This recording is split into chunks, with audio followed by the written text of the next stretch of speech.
Channel को subscribe जरूर करें, शेयर करें। आप देख रहे हैं एस न्यूज 24 की खबर। राजधानी लखनऊ गोमती नगर 2/25 विपुल खंड प्रदेश कार्यालय में आदर्श समाज पार्टी का राष्ट्रीय सम्मेलन संपन्न हुआ। पार्टी के प्रदेश से आए पदाधिकारी एवं कार्यकर्ता भारी संख्या में मौजूद रहे। गंभीर मुद्दों पर चर्चा भी की गई। राष्ट्रीय अध्यक्ष डॉक्टर चंद्रपाल आईएएस पूर्व सचिव भारत सरकार ने अपनी पार्टी में राजनीतिक अपराधीकरण एवं भ्रष्टाचार हटाओ, चुनाव सुधार लाओ, मानो एक समान जियो और जीने दो के बारे में मीडिया को बताया। लखनऊ से अशोक कुमार, एस न्यूज 24 की खबर। लोगों को मालूम होना चाहिए पूरे देश में कि चंद्रपाल जैसी पार्टी, आदर्श समाज पार्टी जैसी कोई दूसरी पार्टी नहीं है, क्योंकि उसका उद्देश्य जनता के लिए है, देश के लिए है और हर एक के कल्याण के लिए है। तो इसीलिए एक आदर्श समाज पार्टी की तरफ से एक राष्ट्रीय अधिवेशन बुलाया गया था और वो बड़ा अच्छा संपन्न हुआ। बरसात के होते हुए भी वो काफ़ी लोग आए और लोग आने के बाद उनके सामने बड़ी चर्चाएं हुई और पत्रकार बंधुओं ने बहुत साथ दिया, क्योंकि इतने दिनों के बाद मैं उनके सामने रूबरू हुआ हूँ तो वैसा महसूस होता था कि कोई आएगा नहीं, मगर मुझे महसूस हुआ कि गर्व है पत्रकार बंधुओं पर, टीवी वालों पर, कि उन्होंने इतने सालों के बाद भी मेरा इज्जत रखी। और यूँ तो मैं पहले यहाँ पर सबसे मिलता ही रहता था और नहीं मिल पाया था। अब जो पुनः ये हो गया है कि अब मेरा संपर्क करीब बहुत सी पत्रकारों से, बहुत से टीवी चैनल, और उसको कंटिन्यू रखेंगे, जिससे हमारे देश का, हमारे समाज का और गरीब लोगों का, महिलाओं का उत्थान हो सके। अब ये देखने को महसूस हो रहा है कि एक एमएलए के लिए लोग, सारी पार्टियां इतनी ज़्यादा ज़बरदस्त संघर्ष कर रही हैं कि बड़ा मुश्किल हो रहा है उन लोगों को भी, जो एस्टेब्लिश पार्टियां जिनके पास करोड़ों अरबों रुपया है। तो मैं सोचता हूँ कि ऐसे पार्टियों के बीच में कैसे हमारी पार्टी, जो छोटी पार्टी है जिसके पास और कोई साधन नहीं है, न उन्होंने अभी तक इतने साल हो गए, 2009 में एस्टेब्लिश हुई थी, रिटायर हुए थे हम 2008 में, तब से एक भी किसी से एक पैसा नहीं लिया एक्सेप्ट जो मेंबर्स बने हैं वो। तो ऐसे बिना पार्टी के धनबल के, बिना बाहुबल के कैसे हम पार पाएंगे, ये विचार करना पड़ता है। मगर हमने ये कहा कि अगर ऐसी ही बात होती तो फिर तो बाबा साहब डॉक्टर अम्बेडकर भी हार मान के बैठ जाते।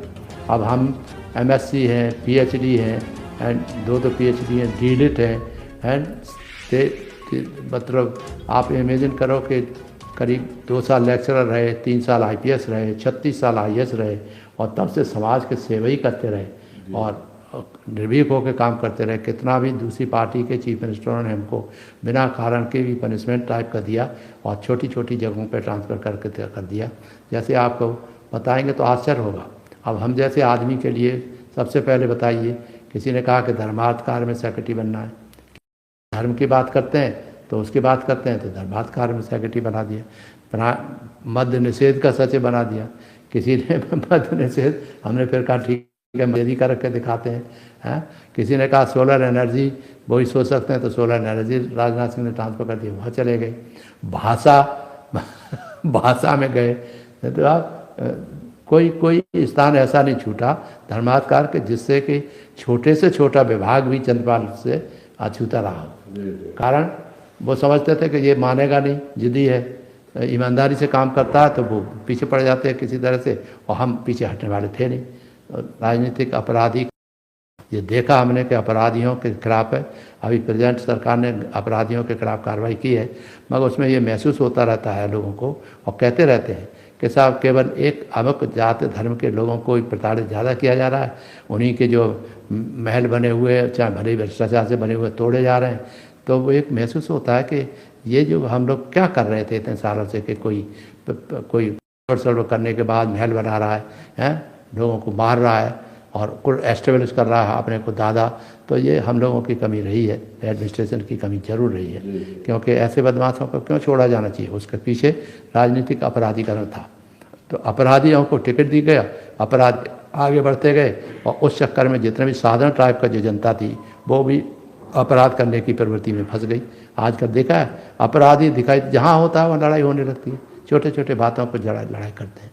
तो कैसे ये देश आगे नहीं बढ़े? तभी लोग कहने लगे कि साहब ऐसा ना हो जाए, अगर ऐसे ही चलता रहेगा, अन्याय होता रहेगा, गरीबों के प्रति शोषण होता रहेगा, और जो एक्टिविस्ट लोग हैं उनको अपनी बात कहने पे भी जेल भेजा जाता रहेगा, तो कहीं ऐसा ना हो कि नेपाल में जैसे हुआ है वैसे सब भगदड़ मच जाए और भयंकर स्थिति पैदा ना हो जाए। मैं कहता हूँ कि ऐसा नहीं हो सकता, क्योंकि हमारी संस्कृति, हमारा देश बहुत पुराना है और सब जानता है। यद्यपि जातीयता की बहुत बड़ी समस्या भी ब्राह्मण क्षत्रिय वैश्य शूद्र में बटा हुआ रहा है, और इसी बटने के कारण ही जो मुख्यमंत्री कहते हैं जो बटेगा हिंदू बटेगा तो कटेगा।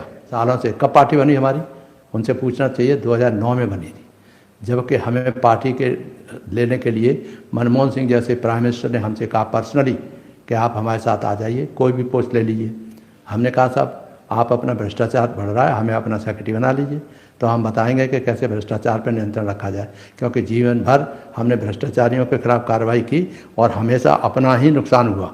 हम भ्रष्टाचारियों के खिलाफ कार्रवाई करते थे, उधर हमारा ट्रांसफ़र हो जाता था। तो ये देखा था, तो हमने कहा भ्रष्टाचार समाप्त हो। ये धारा था दूसरा, अपराधीकरण बंद हो, क्योंकि राजनीति में अपराधीकरण घुस गए तो आप किसी की हिम्मत नहीं शांतिप्रिय कार्य करने वाले आदमी की कि वो कुछ कार्य कर सके डर के मारे, क्योंकि उसे पीट डालेंगे लोग, मार डालेंगे लोग, रोड मर्डर होते रहते हैं।